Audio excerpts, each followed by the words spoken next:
Hey, my name is Hayden James, and I'm here chatting with Milky. First of all, like congratulations on another amazing body of work. Like it's such like a feel good record that kind of like captures the energy of your live shows and that like unity of like bringing people together that is present in your performances. Was that something that you like consciously had in mind whilst you were making the album? Like especially since it was kind of born during COVID times. Absolutely, yeah, for sure. It's a record that was like mostly written when everyone was locked down. So it's just like at home in my little home studio, kind of envisaging and like just thinking about better times and just like how are people going to feel about listening to this record and how they're going to enjoy it. It feels really good to like. I can't believe it's a week away. It's like really exciting. It's coming out. So, and it's like I guess perfect time. The world's kind of just started to open up again. So it feels really good, man. Yeah, it's so awesome. And so it is like this kind of like hugely like emotional and like energetic body of work. Could you kind of briefly unpack the concepts and themes explored across the album? So a lot of it came from, I guess I like in my mind, I started writing this record when I finished the album tour of Between Us. So that was like late 2019. I was pretty lucky actually, because I like finished the album tour and then like a couple of months later, like COVID hit. And I obviously know like a lot of artists and bands that like were literally starting out on the road when COVID started. And it was like, oh shit, everything's got to stop. So I was, I guess, lucky in that respect that I had a lot of time to think about what I wanted to do for the next project. Yeah. And a lot of it was like about energy, to be honest. And it was about like what I wanted people to feel when they came and saw me live and what I want them to hear when they stream stuff. But also for me, like, what do I want to feel? Yeah. So that for me was like about lifted, being like feeling strong and energetic and like still emotive, because that's who I am, and like write a lot about, relationships and a lot of personal stuff, but also just like fun, like, Sydney, Melbourne vibes and like being on the West Coast of of America. And so, yeah, I feel I kind of embody that with a whole album. There's like 9 tracks there that I feel, I'm really happy with and super proud of. And, but it was a different experience writing it, of course, because a lot of the stuff was written in lockdown. So there was only like a couple of sessions in there that I had with people like in real life. So it was definitely a different experience. I guess like, everyone's been through that. So it feels really good to like finally kind of like birth it, I guess. Yeah.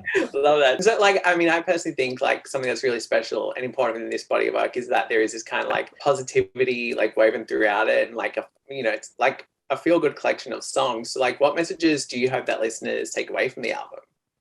Yeah, I guess the fact that we're opened up again, and like, there was a really dark time for a lot of people, and a lot of people kind of there's a lot of people sailed through it and joked about it, and a lot of people didn't, so I guess it's like, for me, the record's really personal in that like I got to spend a lot of time with my family, and like that was a really great time. I've got like 2 little kids, so it's great to like kind of see them grow up from, you're never going to see that again when they're from, when they're just born. So I was super lucky, because I tour a lot. So that was a really uplifting kind of, I'm a very positive guy. So that's what I took from it. It's like, let's harness this energy that I have when I'm home with my family and put it into these records, Yeah, so lovely. Mm. Been listed some like pretty amazing artists on this one, like Elderbrook, Boo Seeker, Jem Cook, Side Piece, Jaeger, Cassian, like just so epic. Oh. How are you to working with them, and what do you think they kind of brought to their respective songs to capture exactly what you wanted for them?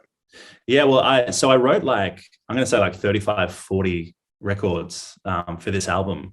And these ones just kind of like, they all fit together. They all tell the story that I wanted to tell about that positive energy and about, honestly, just like being in a room by myself or, on Zoom with someone writing and just thinking about, okay, how's this going to translate to an audience when we're able to play live again? So that was a big thing of just like, close the eyes, don't look at the screen and feel it.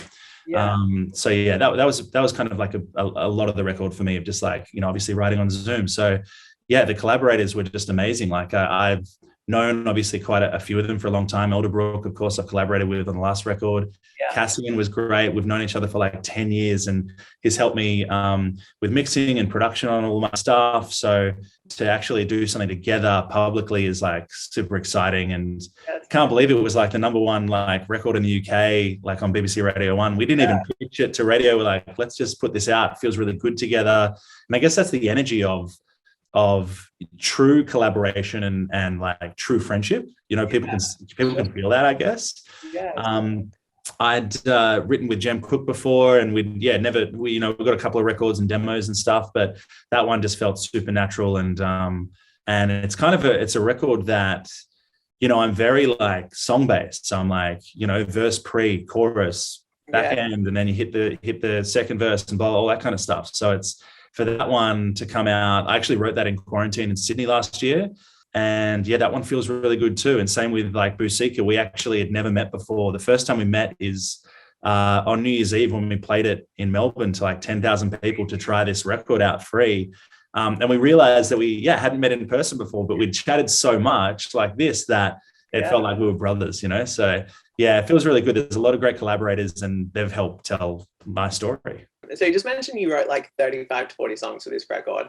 Like, how does one curate that many songs down to like 9 distinct tracks body of work? Yeah, it's hard. It's I mean, there's a lot of stuff that might be like, oh, there might be the next single in there in that pile. I mean, the Cassie and Elderbrook one, I wrote the instrumental for that like end of 2019, start of 2020. Yeah, right. So like just before COVID time. So it was like, there's a lot of records in there that I'll like revisit for sure one day, or like give out to people and see if they like them too. But it's hard. It's hard to figure out. I guess it's about energy for me and like the story in terms of like an arc of like what I want people to feel with a record.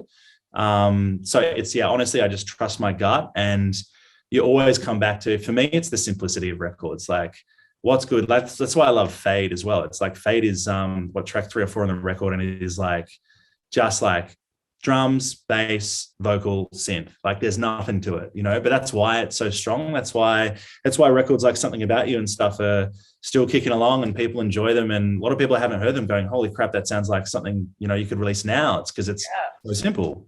So next year will be 10 years since the release of your debut single, Permission to Love, which is pretty massive. I did not know that. Yeah, well, there you go. Fun fact. So looking back, like, how do you think your artistry and approach to writing has evolved, like particularly in relation to Lifted? Wow. 10 years. Yeah, that's crazy. Yeah, I got to celebrate that. Yeah. I didn't think I'd make it. Yeah. Honestly, it's like, I don't know, even back then, it's like, releasing the Permission to Love and that EP, I was doing I was just DJing local places for like $50 an hour. I don't know what I'm doing, and let's see if people like this music. And obviously then like releasing stuff that people really like, and I'm able to make a living off it and travel the world and all that kind of stuff. Like I said before, at the end of the day, it's like, I feel there's a lot of people coming out with music that, and this is always the case, not COVID vibes. It's like they look out and they just see what's popular and they kind of just like write to that, or it's like, oh, this is like a big thing right now, let's do that. For me, like, I've definitely been lost in moments and like written stuff that I'm like, that's not me. I've never released any of that stuff. I've always gone like, no, hold back, At the end of the day, it's just like, you just got to trust yourself and believe in yourself and like write the records that you're proud of and that you're proud to release, So it's a gut feeling. Now, which 3 songs off Lifted would you play to someone who like never heard your music to make them an instant diehard fan? Great question. I think I would probably the first track, Let's Go Down, because I feel it's like really HJ, really summery, kind of like a nod to Just Friends a little bit, with the guitars and stuff. Yeah. So I feel that. And then if I was going to choose another one, it might be the Elderbrook Cassian one. I mean, I'm so proud of this record. Like, honestly, like listen to any of them. I mean, people should listen to the whole album. Listen to the whole thing. Yeah, please. Go to the live show and make it all happen. Yeah. And so is there like a line or lyric or like motif from the album that you found gets stuck in your head more often than not? Or maybe like one that you're most proud of? Probably the last track, I Won't Let You Down, what Jem Cook is saying, for me it's about a friend that I lost in COVID times. And it's kind of like a nod to him, of course, and also a nod to, like, if you listen really carefully, like you probably won't be able to hear it, but I can, because I put my kids in their like laughter at the very end of the track. They're like, it's like really sparse and you can hardly hear it. But for me, it's about being a good parent and being a good dad and like being there and kind of like, that's that for me is I Won't Let You Down is like, it's uplifting to me as well, Yeah, it's so lovely. So you are about to hit the road on the Lifted tour, which is so exciting. I mean, obviously you played a few shows recently, but this is kind of like your first tour in 2 years. What are you bringing to the set after like a couple of years of little to no live music? Nothing. Standing there silent 2 hours. It's so yeah, I've played a bunch of shows recently. They've all been DJ sets, which I really love doing. But like my favorite thing is to build the show into a show like live. So I haven't played that yet. The first time I'm going to do it is at Coachella in a couple of weeks. Yeah. And that sentence for me is wild. I'm like, geez, like playing that the first show for Between Us was Splendor. So walking in front of like, I don't know, 30,000 people was like, that was the first time. So I feel like that's always the kickoff for me. I'm like, let's choose the biggest festival you can to like start things off. But so I've got a whole new live show. It's I feel like it's really great for me. I've spent like months and months and months on this with a bunch of really talented people trying to figure out what I wanted to do. And I kind of came up with the idea of like, I wanted to be fresh for me every single time I walk on stage. So it's actually like we've built the show in a way that I can actually play it in any way I want. I can build things, I can change things, I can loop things like in any way. So if you come and see me more than once, you'll hear a different show, which I feel is like super special from the audience perspective, but like great for me too.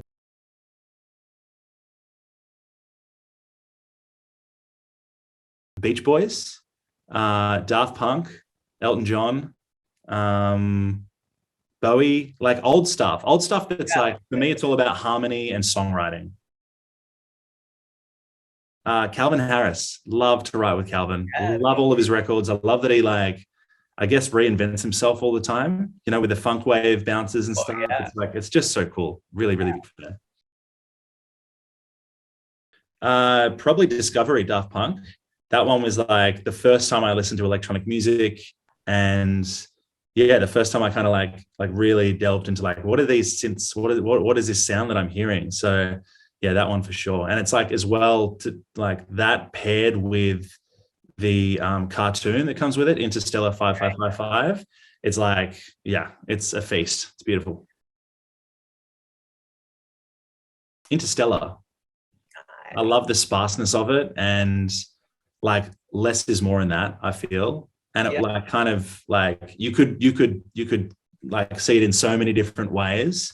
So yeah, I really love. I think it was Hans Zimmer that did that one. I'm a big fan of his. So I actually saw him when he came to Sydney years ago. That was an incredible concert. Yeah. Now I'm pretty sure I asked you this one, but I'll see if your answers changed. Hannah Montana or Miley Cyrus? I was about to say Miley before you asked that. Miley, always Miley. She just did this like South American tour, and I watched this like YouTube of the like live stream, and it was so good. It was cool. Yeah, she's so epic. Oh yeah. Is she coming to us? I mean, she hasn't announced anything, but she's kind of just been doing like festivals for the past year and a half. So I don't know, maybe one down the end of the year. I don't know. I'm predicting falls. Yeah. Oh, huge. Yeah. That's my personal prediction. But what about, I mean, I'm pretty sure we asked you this one as well, but would you rather be a Spice Girl or a Backstreet Boy? Spice Girl, for sure. And I think I said sporty. No, I think you were lanky. Was it lanky? Oh, if I wanted, like, what's your Spice Girl? Yeah. Well, lanky. I mean, as a kid, I used to be, I've like kind of like filled out a bit. No. I used to be, I guess, lanky, like just super tall, or just taller than every other kid.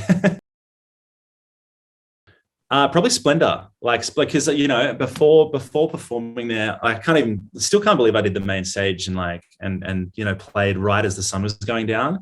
But I have been to that festival like 7 or 8 times, and I played the mixed up before, but I even started like playing just a little side tent one time, like not even a tent. I think people were serving drinks there and I was just DJing. So like to kind of like progress through that festival, I guess, and like, hometown vibe too. So it felt like crazy.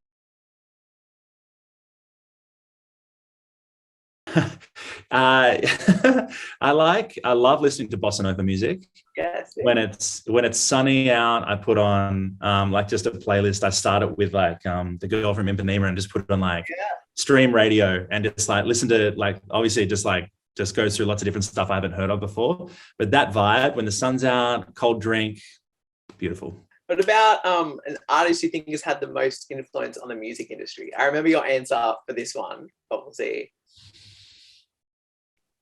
I think I said Bowie, didn't I? Yeah. Yeah. I guess that's like what I was saying about Calvin before, is like the way in which he kind of like, how many albums did he come out with? Like 40 or something? Like, and just the reimagination of him as a person too, and like, and how he kind of reinvented himself every time. Like for me, I'm just like, that's just incredible and amazing that you had the career you did. Relax. Good advice. Yeah. Have a little bit more patience. I'm kind of like always want everything now. You know what I mean? I guess. Yeah. I don't know. Yeah. Just relax is probably the main one.